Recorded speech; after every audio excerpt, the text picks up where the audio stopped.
Hello दोस्तों, हमारे channel में आपका फिर से स्वागत है, जहां हम प्राचीन पौराणिक कथाओं की दिव्य मनोरम कहानियों पर प्रकाश डालते हैं। आज हमारे पास एक ऐसी कहानी है जो आपको भगवान विष्णु के 8वें अवतार कृष्ण की करामाती दुनिया में ले जाएगी। कृष्ण के असाधारण जन्म को देखने के लिए तैयार हो जाइए। यह दिव्य जादू, नाटक और दिव्य महत्व से भरपूर घटना है। महान उथल पुथल के उस समय की कल्पना करें जब पृथ्वी पर अंधकार का बोझ था और अत्याचारियों का शासन था। देवताओं ने भगवान विष्णु से प्रार्थना की कि वह पृथ्वी पर उतरे, संतुलन बहाल करे और धार्मिकता स्थापित करे। और इस प्रकार कृष्ण के जन्म के लिए मंच तैयार किया गया, एक महत्वपूर्ण क्षण जो सभी मानव जाति के भाग्य को आकार देगा। इससे पहले कि हम कृष्ण के जन्म का खुलासा करें, आइए हम उनके नश्वर माता पिता देवकी और वासुदेव की मंत्रमुग्ध कर देने वाली पृष्ठभूमि पर गौर करें। देवकी एक गुणवान राजकुमारी थी जो दिव्य अप्सरा के समान तेजस्वी थी। उनके पति वासुदेव एक महान राजकुमार थे जो अपने अटूट साहस के लिए प्रसिद्ध थे। वे धार्मिकता के प्रतीक थे और भगवान विष्णु के प्रति अत्यंत समर्पित थे। देवकी और वासुदेव का एक दूसरे के प्रति प्रेम उतना ही शुद्ध और अटूट था जितना भगवान विष्णु के साथ उनका बंधन था। चुनौतियों का सामना करने के बावजूद एक दूसरे पर उनका अटूट विश्वास और भगवान विष्णु के प्रति उनकी भक्ति ने उन्हें मजबूत बनाए रखा। देवकी के हृदय में अपने पति के प्रति प्रेम उमड़ पड़ा और वसुदेव की आंखें अपनी प्रिय पत्नी के प्रति प्रशंसा से चमक उठीं। साथ में वे परीक्षणों और कष्टों से भरी यात्रा पर निकले। उनका प्यार सबसे अंधेरे समय में मार्गदर्शक प्रकाश के रूप में काम कर रहा था। धार्मिकता के प्रति उनकी अटूट प्रतिबद्धता और एक दूसरे के प्रति उनके अटूट प्रेम ने कृष्ण के असाधारण जन्म के लिए मंच तैयार किया। एक ऐसी कहानी जो इतिहास में हमेशा के लिए अंकित हो जाएगी। हालांकि उनकी कहानी में एक काला मोड़ था। देवकी का चचेरा भाई दुष्ट राजा कंस राज सत्ता अपने हाथ में चाहता था और उसे भविष्यवाणी की गई थी कि उसका अंत देवकी की 8वीं संतान के हाथों होगा। डर के मारे कंस ने देवकी और वासुदेव को कैद कर लिया और घोषणा की कि वह उनसे पैदा होने वाले प्रत्येक बच्चे को मार डालेगा। जैसे जैसे वर्ष बीतते गए, देवकी और वासुदेव निरंतर भय में रहते थे। उनके दिल कंस के क्रूर आदेश के बोझ से भारी हो गए थे। हर बार जब देवकी गर्भधारण करती थी तो उनकी उम्मीदें बढ़ जाती थी, लेकिन तब टूट जाती थी जब कंस निर्दयता पूर्वक उनके नवजात बच्चे को छीन लेता था। महल की दीवारें अपने माता पिता की गोद से छीने गए मासूम शिशुओं की चीखों से गूंज उठी, जो दोहक और निराशा का निशान छोड़ गए थे। देवकी का गर्भ कारागार बन गया। उसके मातृत्व के सपनों पर कंस के प्रकोप का खतरा मंडरा रहा था। पीड़ा से भरे वासुदेव ने किसी भी कीमत पर अपनी पत्नी और भविष्य के बच्चों की रक्षा करने की कसम खाई। दुष्ट राजा को परास्त करने और त्रासदी के इस चक्र से मुक्त होने का रास्ता खोजने का दृढ़ संकल्प किया। जैसे जैसे समय बीतता गया, कंस का अत्याचार बढ़ता गया, जबकि देवकी और वासुदेव चुपचाप अपनी कैद सहते रहे। एक भयानक रात के दौरान जब वे तारों से भरे आकाश को देख रहे थे, भगवान विष्णु स्वयं प्रकट हुए और उन्हें अपना आश्वासन दिया। उन्होंने वादा किया कि वह उनके बच्चे के रूप में पृथ्वी पर आएंगे और दुनिया को बुराई से छुटकारा दिलाएंगे। जैसे जैसे दिन हफ्तों में और हफ्ते महीनों में बदलते गए, उनकी आशा और प्रत्याशा का बोझ हर गुजरते दिन के साथ भारी होता गया, क्योंकि वे उत्सुकता से अपने दिव्य बच्चे के आगमन का इंतजार कर रहे थे। कंस के राज्य के लोग आने वाले परिवर्तन से बेखबर रहे। उन्हें इस बात का जरा भी अंदाजा नहीं था कि उनकी जेल की सीमा के भीतर एक चमत्कार सामने आ रहा है। देवकी और वासुदेव को एक दूसरे की उपस्थिति में सांत्वना मिली। उनका प्रेम और विश्वास अटूट था। वे जानते थे कि उनका बच्चा प्रकाश की किरण बनेगा जो उन्हें अंधेरे से बाहर निकालेगा और अत्याचार के शासन का अंत करेगा, और इसलिए उन्होंने धैर्यपूर्वक प्रतीक्षा की। उनके हृदय उत्साह, भय और अटूट भक्ति के मिश्रण से भर गए। अब आइए हम स्वयं को कृष्ण के जन्म की असाधारण रात में ले जाएं। विश्व स्थिर हो गया, क्योंकि शांति को स्वयं पता चल गया था कि कुछ शानदार सामने आने वाला है। देवता खुशी से झूम उठे, जबकि एक विस्मयकारी चमक ने ब्रह्मांड को रोशन कर दिया। जैसे ही रात का आकाश प्रत्याशा से चमक रहा था, एक हल्की हवा पेड़ों के बीच से फुसफुसा रही थी, जो अपने साथ दिव्य उपस्थिति का एहसास ले रही थी। तारे टिमटिमाते गवाहों की तरह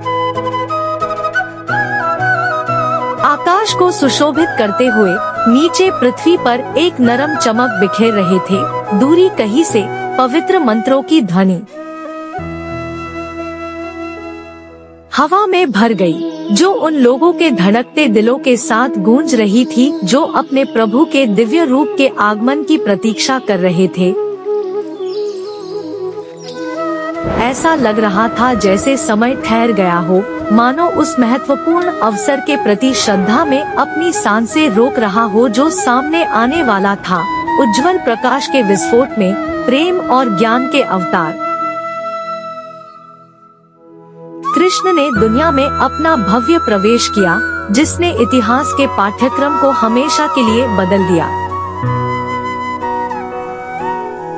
रात भर गूंजती ढोल और घंटियों की लयबद्ध ध्वनियों के साथ मिलकर उत्साह की बड़बड़ाहट तेज हो गई। प्रत्येक हृदय की धड़कन सामूहिक लय के साथ तालमेल बिठाती हुई प्रतीत होती थी, मानो ब्रह्मांड स्वयं इस दिव्य कार्य का आयोजन कर रहा हो। प्रत्याशा अपने चरम पर पहुंच गई और उस क्षण समय ठहर गया। और फिर मानो ब्रह्मांड की मूक प्रार्थना के जवाब में एक दिव्य प्रकाश ने ब्रह्मांड को रोशन कर दिया। एक सुनहरी चमक बिखेरी जिसने दुनिया को अपने अलौकिक आलिंगन में स्नान करा दिया। यह एक ऐसा दृश्य था जो इसे देखने वाले भाग्यशाली लोगों की यादों में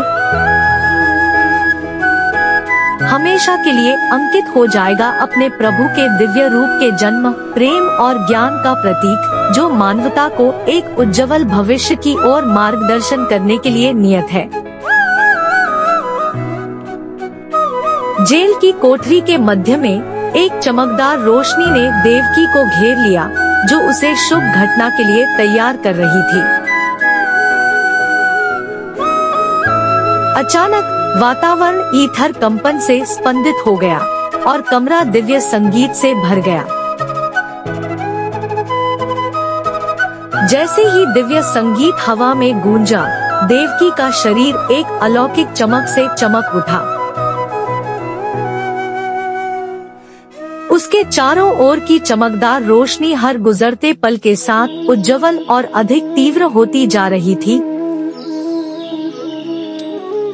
मानो दिव्यता का सार उसके माध्यम से प्रवाहित हो रहा हो। कमरे में अलौकिक कंपन गूंज रहा था, जिससे वहां मौजूद सभी लोगों में विस्मय और श्रद्धा की भावना पैदा हो रही थी। यह शुद्ध अतिक्रमण का क्षण था, जहां दानवों और देवताओं के बीच की सीमाएं धुंधली हो गई और प्रेम और ज्ञान की शक्ति जेल की कोठरी के हर कोने में व्याप्त हो गई। कृष्ण की दिव्य योजना क्रियान्वित हो गई। जैसे ही नवजात शिशु प्रकट हुआ, स्वर्ग आनंदित हुआ और जेल की सलाखें धूल में विलीन हो गई। वासुदेव ने अपने नवजात बेटे को गोद में लेते हुए बच्चे की आंखों में देखा और उस दिव्य सत्य को देखा जिसने उनके जीवन की दिशा हमेशा के लिए बदल दी। जैसे ही वासुदेव जेल के अंधेरे और संकीर्ण गलियारों से गुजरे, उनका दिल प्रत्याशा और भय के मिश्रण से भर गया। उनकी गोद में उनके नवजात बेटे का वजन उन्हें उनकी भारी जिम्मेदारी की याद दिलाता था। प्रत्येक कदम के साथ वह उनके चारों ओर दैवीय ऊर्जा की उपस्थिति को महसूस कर सकते थे, जो स्वतंत्रता की ओर उनके मार्ग का मार्गदर्शन कर रही थी। जैसे ही वह जेल के द्वार पर पहुंचा, वासुदेव के चेहरे पर विस्मय का भाव छा गया। वे अभेद्य सलाखें, जिन्होंने उसे इतने लंबे समय तक बंदी बनाए रखा था, अब शून्य में विलीन होती दिख रही थी, मानो इस पलायन की चमत्कारी प्रकृति को स्वीकार कर रही हो। भय और खुशी दोनों से धड़कते दिल के साथ वासुदेव बाहर निकले, लेकिन उफनती यमुना नदी ने उनका स्वागत किया। फिर भी जैसे ही पानी अलग हुआ, एक दैवीय हस्तक्षेप हुआ, जिससे उनकी यात्रा का मार्ग प्रशस्त हुआ। वासुदेव भगवान विष्णु की अलौकिक आवाज से निर्देशित होकर यशोदा और नंद की नवजात लड़की के साथ अपने बच्चे का आदान प्रदान करने के लिए एक विश्वासघाती यात्रा पर निकल पड़े। जैसे ही वासुदेव यमुना के तेज पानी से होकर गुजरे, उनका हृदय भय और प्रत्याशा के मिश्रण से दौड़ गया।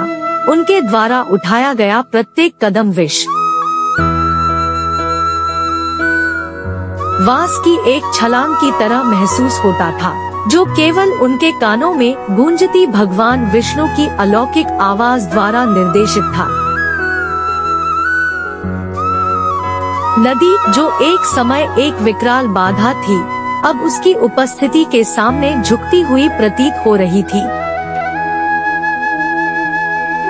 अपना जल विभाजित कर रही थी, मानो उनके दिव्य उद्देश्य को स्वीकार कर रही हो।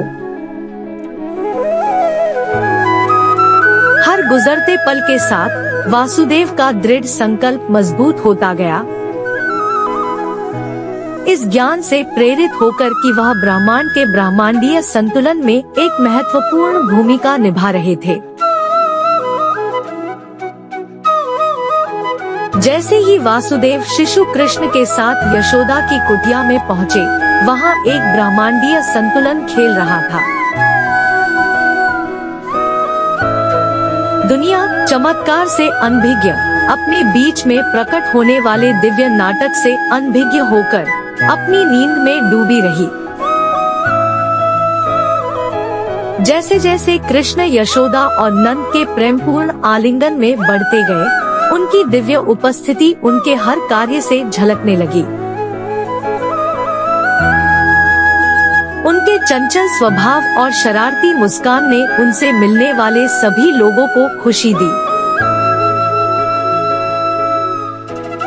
उनकी उपस्थिति से अनजाने में ही धन्य हुए ग्रामीणों को उनकी उपस्थिति में शांति और सद्भाव की अनुभूति महसूस हुई।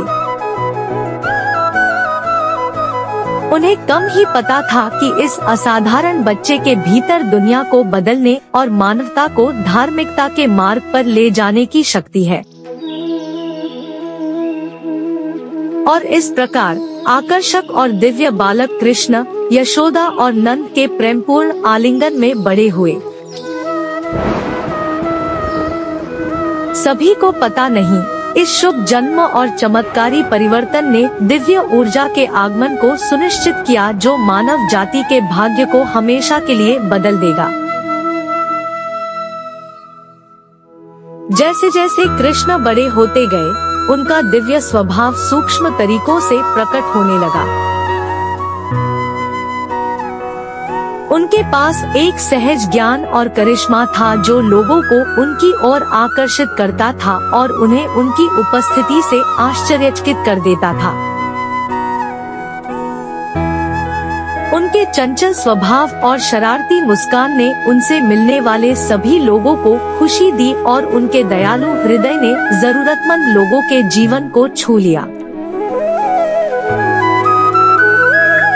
किसी को भी इस बात का एहसास नहीं था कि इस असाधारण बच्चे के भीतर दुनिया को बदलने और मानवता को धार्मिकता के मार्ग पर ले जाने की शक्ति है।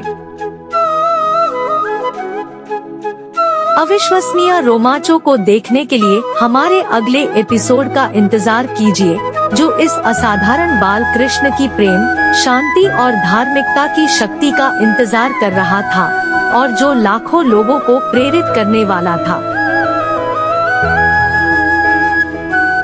और अपनी दंतकथाओं को समय के शाश्वत ताने बाने में बुन देगा। तब तक इन प्राचीन कहानियों में छिपे चमत्कार को अपनाएं और अपनी आत्मा को ऊंची उड़ान भरने दें। इस असाधारण यात्रा में हमारे साथ शामिल होने के लिए धन्यवाद। हिंदू पौराणिक कथाओं के मनमोहक क्षेत्र की अधिक मनोरंजक कहानियों के लिए हमारे चैनल को लाइक, कमेंट और सब्सक्राइब करना न भूलें।